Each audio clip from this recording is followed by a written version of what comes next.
What's up, Trunk Slayers? It's Monday. You know what that means. It's Spicy Monday.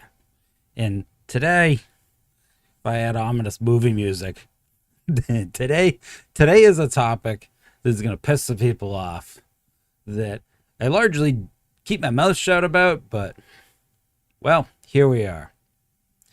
Why are we calling people engineers? Back in the day, which incidentally was a Tuesday when you hear people say that. Back in the days of the bulletin board service, IRC green text, not iPhone green text, actual green text on a message board. Not everything's about you, Apple people. Back in the day, we used to call mid and senior level IT people things like sysadmin or operator or senior sysadmin, etc. Perhaps there was a network admin or a senior network admin. Relatively generic terms with junior or senior attached to them that were very, very, very much role-based. What we didn't tend to do too often back then was hand wave away all those categories and call folks an engineer if they weren't. And that's important.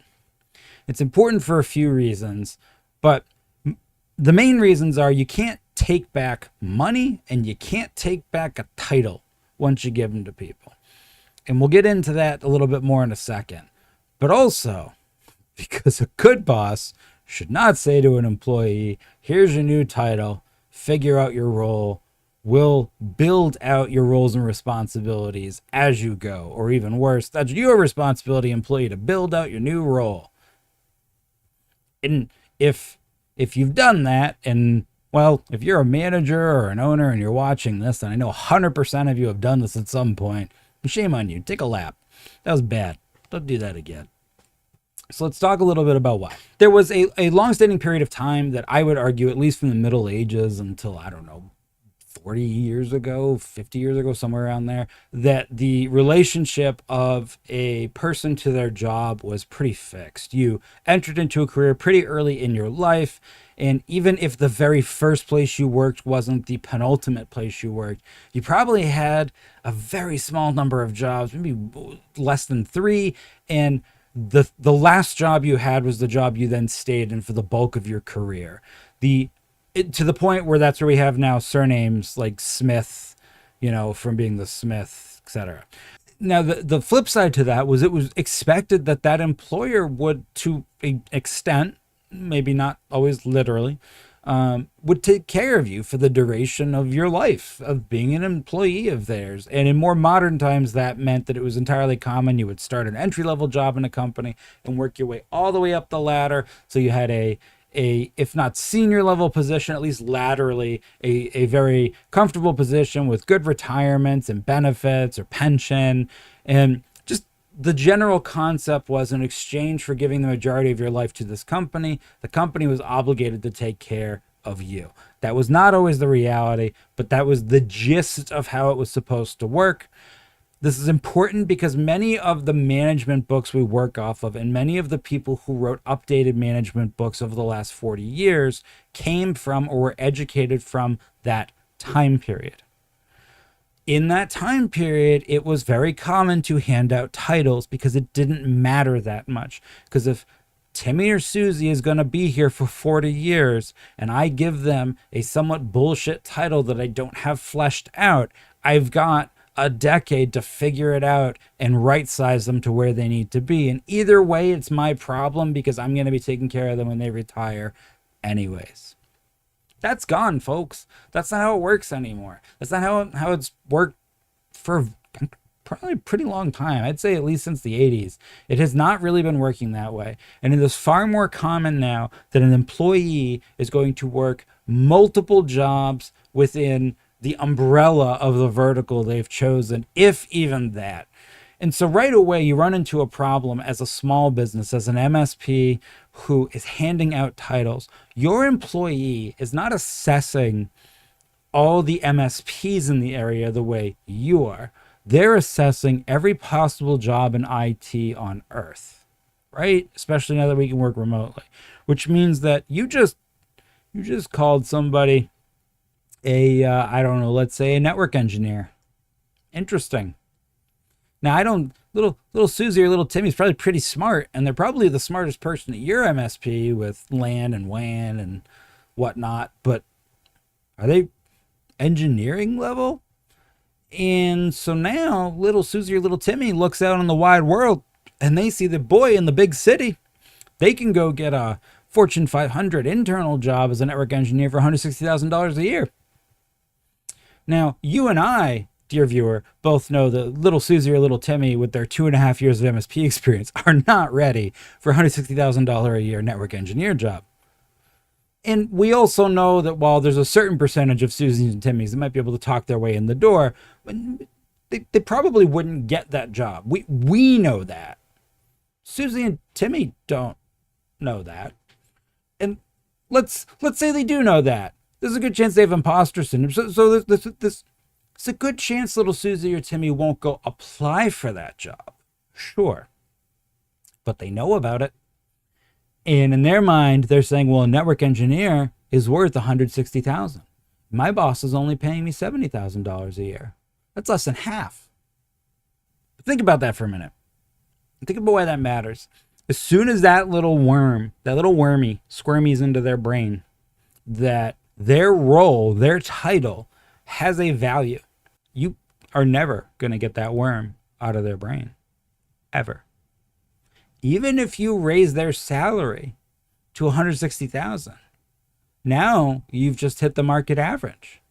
And so now the thought process is, well, as a network engineer at MSP getting paid $160,000, surely I am worth at least the market average, so I should go up. I should look up, up, up, up, up. You can't take that wormy out of someone's brain once it gets in there, which is why you have to be so careful with handing out these titles. If you think about the fact, as we talked about earlier, the world doesn't really work the way it has for quite a long time. Mostly because of the internet. An employee's some time at your company now is not just living in perpetuity on a resume. It's out there in the world. So let's say little Susie or Timmy gets that title at your MSP that is not an accurate title and doesn't really reflect their capabilities or what they're doing. And they go out into the world for their next job. And let's say they cause let's say they push a unverified bit of code to production and don't run it through QA. And that takes down half the computers in the world. That's never happened. And now, the investigative news is looking into that and how this happened and how this person could have done this and how the company that hired them could have done it, which none of this is your company. And eventually they dig up, oh, well, this person became a senior network engineer at your MSP. Huh. In fact, your company was the first company that handed out that title. Well, we know they didn't deserve that title now. You guys idiots? And so your employees do have a trail now that ties back to your company even when they leave. And no, not in a tactical sense is anybody going to be judging your company on the merits of your employees once they've left. But strategically and in terms of marketing, they absolutely will. And just like our industry talks, other industries talk. And so if you're thinking that, well, I only serve small businesses and they never leave whatever my small town is to talk to other people, you're fooling yourself. They have their own associations, their own networks of peers, their own friends. They talk more than you would expect. So the fact that your employee has left your company and gone on to another job they weren't really qualified for because of a promotion that you gave them, yeah, a lot of that's on the new company, but some of that's on you. And you got to be careful about that. But given all of that, you may be saying, yeah, Dean, the likelihood of that happening, I don't care. Well, you care about the industry, right? So think about what you're doing. You're pumping the industry full of a generic title that your client base associates with having a degree. But these folks who are doing the work do not have a degree. And this is not a conversation about degree or not degree. You do not need a degree to be in IT. But the point is your clients have an expectation when they hear the word engineer. You wouldn't just start calling people a dentist, right? You wouldn't just start calling people a surgeon, but that's what our space is doing. We are turning around and we are saying that everybody in the dental office is a dentist. Everybody in the surgery room is a surgeon. And that's harmful because eventually that does mean someone who should not be holding a scalpel holds it, who should not be drilling teeth drills them. And suddenly the client sitting in the chair, laying on the table, or watching whatever, realizes that, wait a minute, this person is not a surgeon, this person is not a dentist. And unlike those examples where there are rigorous controls in places to hopefully prevent that, we don't have any of that shit in the MSP space. So it's entirely possible I could be on an hour and 20-minute call troubleshooting a printer as an end user with some jack-a-mole who has the title of engineer, who has asked me to unplug and plug it back in a dozen times. And all I'm thinking on my end is, this place hires idiots. We've gotten to the point in the video where I want to bring up something that could probably be its own video. At this point, why? Why are we even here? Why did you call them an engineer? Well, what ends up happening in a lot of companies like this really boils down to a lack of definition in the org chart and roles and responsibilities and metrics by which we're going to use to measure the individual performing the tasks. We simply don't know what to do. In fact, I would challenge the folks who are watching this, go whip out your org chart. And if it's completely up to date with every single employee that's on it, I don't know, print a copy of it and show it to me at the next trade show, and I'll buy you a drink. Because I don't believe you. I just don't, even at the high maturity companies in our space, I don't believe you. Because it's not something a lot of companies spend enough time keeping up to date, even if you have one. And that's if you have one. So many of you don't. Or you have whatever your HR or payroll system gave you that hasn't been updated in years, or you don't even use that. So right away, you don't have a clearly defined org accountability chart, which should be an accountability chart. And if you don't know where to start, go find 𝒕𝒐𝒑 Academy and sign up for C-level and go get their accountability chart. It's a good place to start. Or pay someone else. There's a lot of brilliant people in our space that have made templates like that. Without having an org accountability chart, you don't expressly know whose job is what. So what ends up happening, especially in a small company, is everybody wears multiple hats. Now, there's nothing necessarily wrong with that. But the thing is, not every hat everybody's wearing is something they're particularly good or competent at, but it could be something they're doing. And as an MSP owner, we of course want to reward the effort that they're doing it, because of them wearing the hat is helpful to the organization. Even if they're not executing it competently, they're still wearing the hat. Someone has to wear the hat. So when that employee eventually indicates to us, or if we're a proactive owner, we decide we want to try and give them some sort of career progression, what do we tend to do? We tend to assess in our mind at that minute all the hats we think they wear and give them a title that won't make them feel bad for wearing any of those hats. Rather than going to the org chart and looking at how the position's supposed to flow. And so then that leads to, we have an employee who is, and these are good people, I'm not saying these are bad employees, these are good employees. We have an employee in a role that is improperly titled, and then we have to figure out how we're going to pay them. And well, we don't really know, because they're in a role that they're not really on paper qualified to be in, even if they are performing the duties of that role. And we don't really have our roles and responsibilities updated for that particular combination of hats. So we don't really have metrics or what good looks like we can give them, or we have a few, but they're not all encompassing. And what has everybody said to at least one employee in their career in this position? And 100% of the people who are watching this have done this at least once. Hey, we're still figuring out this role. You're going to help us build it out and figure out what good looks like and help us cement that and get that in place. Right? Who hasn't said some form of that? Of, you're going to help us build out your role. And for my folks in the back of the room, how many times has that worked out in the history of ever for any business? Yeah, it's literally never worked. You've had employees that have figured out their own role and killed it. Find me one of those who then helped you flesh it out for the next person and got it on paper. Right. That doesn't work, because that employee built out the role based on their unique assignment of hats, which were based more on what things they volunteered to do and were individually motivated to do, rather than an actual org chart with a career progression plan on things they had to learn. Weird, right? That's why we have so many people in this space that are really good at two things that have no connection to each other whatsoever.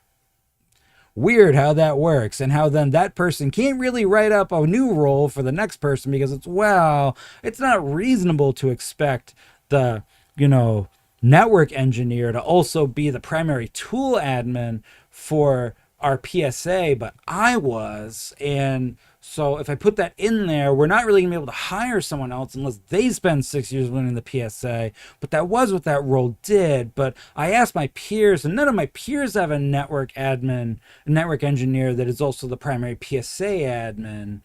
So, and you're in the same boat you were before. So the big call to action here is that really, first of all, please stop calling things engineers that aren't. You're diluting the term. You're diluting your own branding. You're diluting the illusion of competency that your clients rely on to buy from you. Because your clients are not stupid. They know these people are not engineers. But you're also damaging your employees and their career prospects and their ability to understand what they do and where they fit into your own organization by arbitrarily handing out titles like this, right? And I think we all know this is a problem. I don't really think there's probably going to be anyone who listens to this video who in the back of their head doesn't already know this is wrong. It just keeps happening because nobody knows what to do otherwise. And folks, here's an easy thought, and I've talked about this in other videos before. People don't just have to be promoted this way. People can be promoted this way. You can have a y-axis and an x-axis, and people can move up steps to be promoted. Right? I know, that's wild. That's how most of the rest of the world who has like tiered professional levels go to literally any union for any sort of trade. Look at most teachers in most states. Shit's all public. Look at many government employees. Same idea. There is a upward and lateral movement, and folks can move steps. Have defined points where if you would like this title, here are the things you need to be able to do. If you want to do some mental kung fu in the back of your head and say, well, Timmy and Susie don't really know how to do manual subnetting, and they know the role to be a network engineer says they have to be able to do that, but they're close enough where I wouldn't feel embarrassed lying to the rest of my staff that Timmy and Susie can do manual subnetting.